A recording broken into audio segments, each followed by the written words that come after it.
सूरह यूसुफ आयत 84। आऊज़ु बिल्लाहि मिनश्शैतानिर्रजीम बिस्मिल्लाहिर्रहमानिर्रहीम। वतवल्ला अन्हुम, और फिर याकूब अलैहिस्सलाम बेटों के पास से वक़ाल, फरमाया, या सफ़ा अला यूसुफ, ए अफसोस यूसुफ अलैहिस्सलाम पर। वबियज़्ज़त ऐनाहु, सफ़ेद हो गई थी उनकी आँखें, मिनल हुज़्न, गम की वजह से। फ़हुव कज़ीम, बस उनका सांस रुकता था।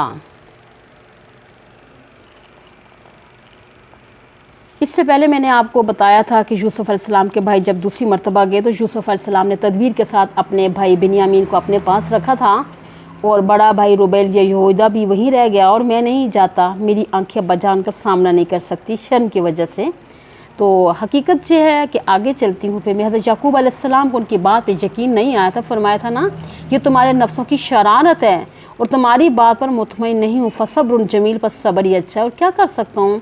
आगे चलती हूँ। वतवल्ला अन्हुम, और फिर याकूब अलैहिस्सलाम बेटों के पास इनसे एराज़ किया, उनकी बातें सुनकर तसल्ली नहीं हुई।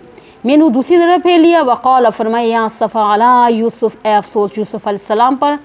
यानी इंसान का मजाज और तबीयत है कि जब कोई नया सदमा पेश आता है, पहला सदमा भी उसको याद आ जाता है। अब बिन्यामीन की जुदाई के सदमे से यूसुफ अलैहिस्सलाम की जुदाई का सदमा भी ताज़ा हो गया था। तो इसी तरह अल्लाह ताला सदमों से बचाए। आगे है कि वबियज़्ज़त ऐनाहु मिनल हुस्न, और सफ़ेद हो गई थी उनकी आँखें गम की वजह से। आँखों में जो काली पतली सी होती है ना, उसमें अल्लाह ताला ने रोशनी रखी होती है। जिस वक्त ये सफ़ेद हो जाए तो फिर आँख की रोशनी कम हो जाती है, और उनकी दोनों आँखों की स्याही जो थी ये सफ़ेद हो गई थी गम की वजह से। बिनाई बहुत कमज़ोर हो गई थी।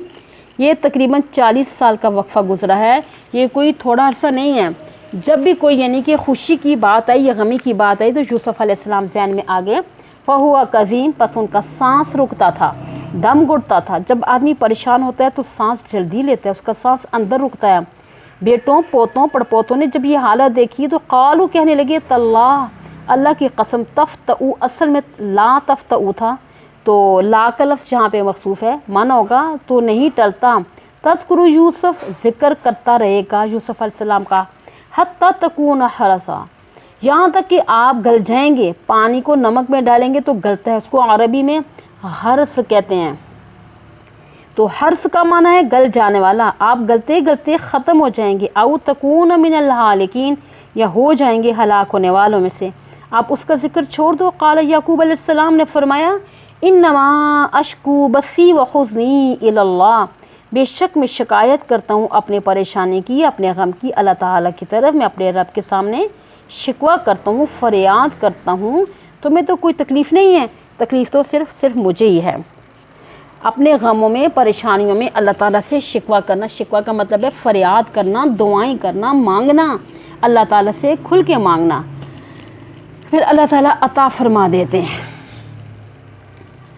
कोई भी परेशानी हो, यानी मिज़ारों पे नहीं जाना चाहिए और कुछ भी नहीं करना चाहिए, अल्लाह से मांगना चाहिए। कोई भी परेशानी हो तो दुआएं करनी चाहिए, नफल पढ़ने चाहिए, अल्लाह ताला वो गम और परेशानी को दूर फरमाते हैं। फरमाया, अपनी परेशानी और गम का शिकवा तो मेरे रब के सामने है, मैं वहीं पे पेश करूँगा। व आलमु मिनल्लाहि मा ला तालमून, और मैं जानता हूँ कि अल्लाह ताला के सिवा वो कुछ जो तुम नहीं जानते। इजमाली तौर पे वो खाका जहन में है ना, एक वक्त आएगा यूसुफ अलैहिस्सलाम के सामने हम भी और उसके भाई भी झुकेंगे। बाकी तफसीर का तो कोई इल्म नहीं है ना कि दरमियान में क्या होगा और कहाँ होगा। बहरहाल तफसीरों में ना, इस मौके पर हज़रत याकूब अलैहिस्सलाम ने एक ख्वाब देखा। हम घर के सारे अफराद इकट्ठे हैं, इनमें यूसुफ भी मौजूद है, उसका जिक्र भी फरमाया। अब ये तीसरी दफ़ा 9 भाई दाने लेने के लिए जा रहे हैं कनान से, तो आजकल उसका नाम अल हलील अल कुदस है। हज़रत इब्राहीम और हज़रत याकूब अलैहिस्सलाम की कब्रें भी वहीं हैं। 3 तो पहले वहाँ पे मौजूद है। हज़रत याकूब अलैहिस्सलाम ने फरमाया, या बनी शज़हबू, ए मेरे बेटो जाओ, फ़तहस्ससू मिन यूसुफ़ व अख़ीही, बस तलाश करो तुम यूसुफ अलैहिस्सलाम को और उसके भाई को। मैंने ख्वाब देखा है कि अल्लाह ताला ने एक ऐसा मजमा बनाया, इसमें यूसुफ भी हैं और बनियामीन और रुबैल भी है, यहूदा भी है। तुम सारे भाई जमा होकर, वला तयअसू मिन रूहिल्लाह, ना उम्मीद ना हो अल्लाह ताला की रहमत से। इन्नहु ला ययअसू मिन रूहिल्लाहि इल्लल कौमुल काफिरून, बेशक शान ये है कि ना उम्मीद नहीं होते अल्लाह ताला की रहमत से मगर वो लोग जो काफिर हैं।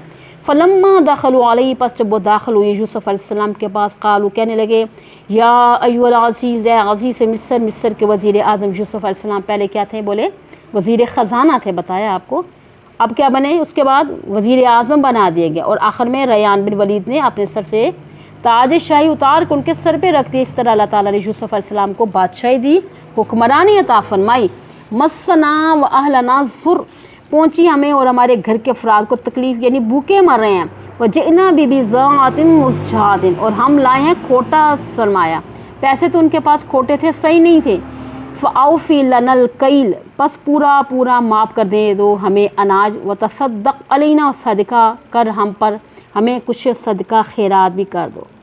इससे पहले मैंने आपको बताया था कि भाइयों ने यूसुफ अलैहिस्सलाम का कुर्ता उतार के कुएं में फेंकने लगे, तो यूसुफ अलैहिस्सलाम ने भी तो एक एक भाई की मुंह की तरफ देखा और ये लफ्ज़ भी कहे थे ना कि भाइयों जो कुछ मेरे साथ कर रहे हो कुछ सोचो, जब तुम वापस जाओगे मैं नहीं हूँगा, वालिद साहब पे क्या गुजरेगी, मुझ पर अगर तुम तरस नहीं खाते तो अपने बूढ़े बाप पे तरस खाओ। मगर उनको तरस नहीं आया, कुर्ता उतार के कुएं में फेंक दिया। गिराने के बाद ऊपर से कह के लगाए, हंसते रहे, ये वक्त था। फिर अब वक्त आया है पेट की खातिर खैरात मांगने, होता सद्दक़ अलैना, वक्त बदलता है ना, हम पे सदका करो। अल्लाह ताला का इरशाद है तिलकल अय्याम नुदाविलुहा बैनन नास, सूरह आल इमरान की आयत 150। ये ज़माने के दिन हैं जिन्हें हम लोगों के दरमियान गर्दिश करते रहते हैं। याद रखिए, ना हमेशा तंदुरुस्ती रहती है, ना हमेशा मार रहता है, ना हमेशा जवानी रहती है, ना खुशी रहती है, हालात तो बदलते रहते हैं ना। ये वक्त था कि कुएं में डालकर हंस रहे थे, ये वक्त है कि खैरात मांग रहे हैं। इन्नल्लाह यजज़िल मुतसद्दिक़ीन, बेशक अल्लाह ताला बदला देता है सदका करने वालों को। सदका के मतलब तो बात सुन लीजिए कि हदीस पाक में आता है कि हज़रत सल्लल्लाहु अलैहि वसल्लम ने फरमाया, अस्सदक़तु तदफ़उल बलाया, सदक़े की बरकत से मुसीबतें टलती हैं। और महतसू के लफ्ज़ भी आते हैं, सदका करने वाला बुरी मौत नहीं मरेगा।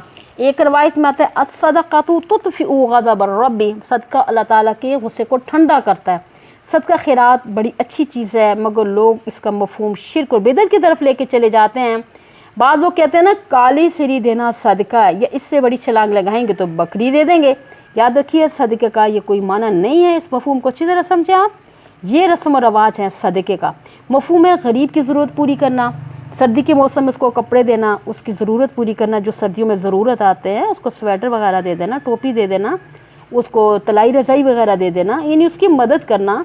और अगर उसको जूते की ज़रूरत है उसको शूज़ लेके दे देना, उसके घर में कोई बीमार है उसको दवाई दे दें, बच्चे पढ़ते हैं तो किताबों की ज़रूरत है उसको, यानी दाल आटे की ज़रूरत है, यानी घर में खाने पीने की ज़रूरत है। तो ये जो काली सिरी कहाँ कहाँ पे काम आएगी, समझ गई हैं आपको। सर्दी के मौसम में काम आएगी, गर्मी के मौसम में काम आएगी, तालीम पे काम आएगी, उठते बैठते काली सिरी काम आएगी, यानी अगर बीमार हो गया अस्पताल में काली सिरी काम आएगी। नहीं, ये कोई सदका नहीं है। नकद पैसा दे देना चाहिए, ये ज़रूरत होगी वो पूरी कर लेगा। और बाद जाहिल लोग कहते हैं कि जिसकी तरफ से सदका करते हैं ना, यानी कि सिरी मुर्गी वगैरह उसके सर से घुमाते हैं, बकरी भी घुमाते हैं। या तो मैंने कई बार लोगों को देखा है बकरी के ऊपर हाथ फिरवाते हैं बच्चे का, तो बकरी के ऊपर जो हाथ फिरवाते हैं ये भी निरी रस्म है। अल्लाह ताला सबको यानी जानता है, हर चीज़ को उसको अक़ल में है। ये गुनाह है, ये शिर्क है। सदका इस तरह देना चाहिए कि दाएं हाथ से दो, बाएं हाथ को पता भी ना चले, गरीब की ज़रूरत भी पूरी हो जाए और दिल की दुआएं देकर और हमारी भी ज़रूरत पूरी हो जाएगी। ठीक है। बहरहाल बाद लोगों ने ये मसला पूछा था कि ये जो गोश्त वगैरह जो लोग बाहर चौक या छत जंगल में गिरा देते हैं, कब्रिस्तान में डाल देते हैं, ठीक है, ये भी जहालत है, समझ गए। बाद लोग जानवरों के लिए डाल देते हैं। ये भी उलमा ने फरमाया, मुफ्तियान कराम ने फरमाया, अगर ऐसा इलाका है जहाँ जानवरों को खुराक नहीं मिलती वो अलग बात है। तो बाकी जहाँ पर मिलती है, जहाँ पे अल्लाह का फजल है, तो ऐसी कोई बात नहीं है। जानवरों को खुराक आम मिलती है, लेकिन जहाँ जानवर परिंदों के आगे डालने का कोई माना नहीं है। जहाँ पर मिल रही है, ठीक है, गरीब मस्कीन को दो, असल चीज़ वो है। तो ये एक मसला और भी है कि बेनमाज को सदका देना कैसा है। बेनमाज को सदका ना दो। हदीस पाक में आता है ला याकुलु तआमका इल्ला तक़ियुन, तेरा खाना सिर्फ परहेज़गार खाए, बेनमाज को बिल्कुल नहीं देना चाहिए। वो अल्लाह ताला का नाफरमान है और हम देते हैं बेनमाज को, हम तहकीक भी नहीं करते। ये तो काफ़ी लंबी बहस है नमाज के बारे में, इंशाल्लाह पहले भी 10 में बताया था और आप फिर बता दूँगी, आप नई क्लास हैं। तो बेनमाज का तो नमाज जनाजा पढ़ाना जायज़ नहीं है, तो सदका किधर खिलाते रहे उसको और मोटा ताज़ा करते रहे, वो खूब सोए सोए सोए। सदका खिलाते जाएँ उसको, बकरे खिलाते जाएँ, वो भी सोता रहेगा, खूब कहेगा मिल रहा है ना।